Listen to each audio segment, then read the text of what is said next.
ઇખર સ્થિત હોલમાં કારકિર્દી માર્ગદર્શન સેમિનાર 2026 કાર્યક્રમ યોજાયો. છાત્રોને કારકિર્દી બાબતે માર્ગદર્શન આપવામાં આવ્યું. આમોદના ઇખર સ્થિત હોલમાં world Bharuchi Vora federation India chapter તેમજ પ્રોગ્રેસિવ વેલફેર ટ્રસ્ટ ઇખર કમિટીના સંયુક્ત ઉપક્રમે કારકિર્દી માર્ગદર્શન સેમિનાર યોજાયો હતો. કાર્યક્રમની શરૂઆત તિલાવતી કુરાન શરીફથી કરવામાં આવી હતી. ત્યારબાદ કાર્યક્રમમાં ઉપસ્થિત અતિથિઓનું પુષ્પગુચ્છ અર્પણ કરી સ્વાગત કરવામાં આવ્યું હતું. ત્યારબાદ યુનુસભાઈ તલાટીએ હાજરજનોનું શાબ્દિક સ્વાગત કર્યું હતું. તેઓએ સુંદર શાયરી રજૂ કરી હાજરજનોને મંત્રમુગ્ધ કર્યા હતા. તેઓએ કાર્યક્રમ વિશે વિસ્તૃત છણાવટ સાથે માહિતી પ્રદાન કરી હતી. શિક્ષણ બાબતે તેઓએ સુંદર સંદેશ આપ્યો હતો. સાંપ્રત ડિજિટલ યુગમાં પોતાના બાળકોને સુશિક્ષિત બનાવવા વિશેષ અનુરોધ કર્યો હતો. હું સૌનું પુષ્પોથી નહીં પણ શબ્દો વડે સ્વાગત કરું છું. શિક્ષણ બાબતે કોઈ પણ માહિતી જોઈએ તો હું રાઉન્ડ ધ ક્લોક હાજર રહીશ. તેજસ્વી તાલાઓને મોમેન્ટો તેમજ રોકડ રકમ એનાયત કરી સન્માનિત કરવામાં આવ્યા હતા. અલગ અલગ વક્તાઓએ સેમિનારમાં શિક્ષણ બાબતે હાજરજનોને અને વિશેષ કરીને વાલીઓને ખૂબ જ સુંદર માહિતી આપી હતી. છાત્રોને પોતાના આધાર કાર્ડ તેમજ અન્ય ડોક્યુમેન્ટ અપડેટ કરાવવા ખાસ અનુરોધ કર્યો હતો.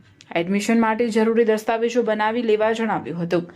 વિવિધ કોર્સ માટે એક જ પ્લેટફોર્મ પર રજીસ્ટ્રેશન કરાવવા જણાવ્યું હતું. ભરૂચ વોરા પટેલ ટ્રસ્ટના પ્રમુખ ઇકબાલભાઈ પાદરવાડાએ પણ છાત્રોને શિક્ષણ બાબતે સુંદર માર્ગદર્શન આપ્યું હતું. અંતમાં આભાર વિધિ સાથે કાર્યક્રમનું સમાપન કરવામાં આવ્યું હતું. અસલામ વાલેકુમ. મારું નામ છે સમીહા ફારૂક લાડિયા. હું તંકારિયા ગામની સ્ટુડન્ટ છું, ધ તંકારિયા હાઈસ્કૂલ તંકારિયાની. હું આજે આ સેમિનારમાં આવીને મને ઘણો ફાયદો થયો છે. મને જે હું આગળ ફિલ્ડ કરવાની છું, જે ડિગ્રી કરવાની છે તેના માટે ઘણું માર્ગદર્શન મળ્યું છે. તો હું કહેવા માગીશ કે જેટલું બને તમે એટલું આ અમારી જે વેબસાઇટ છે તેને પ્રોત્સાહન કરો અને એના જેટલાય સેમિનાર જેટલાય આયોજન છે એની અંદર પાર્ટિસિપેટ કરો, જેથી તમારા ભવિષ્યને લગતું બધું જ વસ્તુ આપણે અહીંયા આવીને ગાઈડન્સ કરી શકીએ છીએ. તો મારા શાળાના ગુલામ સર પટેલ પ્રિન્સિપલ છે, એમણે પણ મારું ગાઈડન્સ કરેલું છે. મને બહુ ખુશી થાય છે કે મારા પ્રિન્સિપલ મને ગાઈડ કરે છે. સો હું એટલું જ કહેવા માગીશ કે તમે જેટલું બને એટલું આ બધામાં પાર્ટિસિપેટ કરો અને જેટલા તક મળે એટલું તમે વધારે ગ્રોથ કરો. જઝાકલ્લાહ.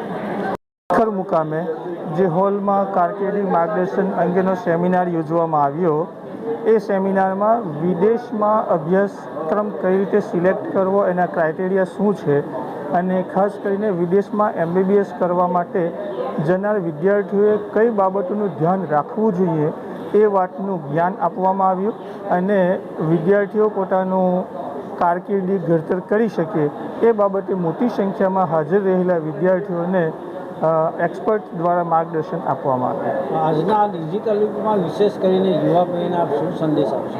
યુવા પેઢીને સંદેશ આપવો એ જરૂરી છે કે આર્ટિફિશિયલ ઇન્ટેલિજન્સનો જમાનો છે, તો આવા કોર્સિસ વધુમાં વધુ પસંદ કરે, જેથી કરીને એમની કારકિર્દી ઘડતરમાં એમને માર્ગદર્શન મળી રહે. આજરોજ ઇખર મુકામે વર્લ્ડ ભરૂચી વોરા ફેડરેશન અને પ્રોગ્રેસિવ વેલફેર ટ્રસ્ટ ઇખરના સંયુક્ત ઉપક્રમે ઇખર મેરેજ હોલમાં ધોરણ 10 અને 12 જે પાસ કરી ચૂક્યા છે એવા વિદ્યાર્થીઓ માટે કારકિર્દી માર્ગદર્શન સેમિનારનું આયોજન કરવામાં આવ્યું, જેમાં વિદ્યાર્થીઓને ખાસ કરીને કારકિર્દી કેવી રીતના પસંદ કરવી, પોતાની રસની જે કોલેજો છે, પોતાનું જે સ્કિલ જેમાં છે અને પોતાની જે એફિશિયન્સી છે એ એફિશિયન્સી મુજબ પોતાની કોલેજો પસંદ કરે, કારકિર્દી પસંદ કરે અને તે મુજબ તે પોતાની કારકિર્દીનું નિર્માણ કરે. તે માટે સેમિનારનું આયોજન કરવામાં આવ્યું, જેમાં ટંકારિયા, ઇખર, પાલેજ અને આજુબાજુના ભરૂચ તાલુકાના ધોરણ 10 અને 12 પાસ કરેલા વિદ્યાર્થીઓએ તેમાં ભાગ લીધો. વિદ્યાર્થીઓને સાયન્સ, આર્ટ્સ, કોમર્સમાં જે વિવિધ લાઈનો છે, વિવિધ કોલેજો છે, દેશ અને વિદેશમાં જુદી જુદા કોલેજોમાં કેવી રીતના એડમિશન લેવું, એનું ફી સ્ટ્રક્ચર શું છે, જીકાસ જેવી જે વેબસાઇટ છે જેના ઉપર કોલેજમાં કેવી રીતના રજિસ્ટ્રેશન કરવું, એવી વિવિધ માહિતીઓ આપવામાં આવી અને વિદ્યાર્થીઓએ ખૂબ રસપૂર્વક આ કાર્યક્રમને માણી અને ખૂબ માર્ગદર્શન મેળવ્યું છે. Thank you.